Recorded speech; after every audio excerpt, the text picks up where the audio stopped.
జిల్లా నక్రిరేకల్లోని జెడ్పీహెచ్ఎస్ పాఠశాలలో ఉపాధ్యాయుడు నిర్వాహకం వెలుగులోకి వచ్చింది. గత కొద్ది రోజులుగా 10వ తరగతి చదువుతున్న విద్యార్థులను వేధింపులకు గురి చేస్తున్నాడు. ఉపాధ్యాయుడి వేధింపులు తట్టుకోలేక గత రాత్రి విద్యార్థిని తన తల్లిదండ్రులకు తెలియజేసింది. దీంతో విద్యార్థిని తల్లిదండ్రులు, బంధువులు ఉపాధ్యాయుడు ఇంటికి వెళ్లి అతనిపై దాడి చేశారు. ఉపాధ్యాయుడు నక్రిరేకల్లోని జెడ్పీహెచ్ఎస్ పాఠశాలలో ఇంగ్లీష్ టీచర్ గా పనిచేస్తున్న మామిడి శ్రీనివాస్ గా గుర్తించారు.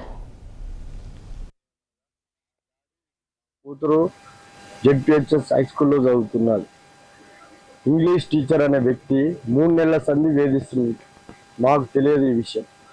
అన్నం తినట్లేదు. ఏంది బిడ్డ అంటే నైట్ 11ంటికి 3 నెలల తర్వాత చెప్పిన విషయం ఏమనగా డాడీ మాకు ఇంగ్లీష్ టీచరు శ్రీనివాస్ అనే వ్యక్తి వాళ్ళకు 3rd పీరియడ్లో చెప్తాడంట. ఇది చూడకపోతే క్లాస్ కాయ మాకాయ చూస్తలేవేంది, బయటికి పోతుంటే బయట కనపడితే డల్లుకు కనపడుతున్నవేంది, పోయి వస్తుంటే క్లాస్ దగ్గర కనపడి కారు ఆపి మరి మా కాలేజీకి రావట్లేవేంది, నువ్వు వస్తావని చూస్తున్నా.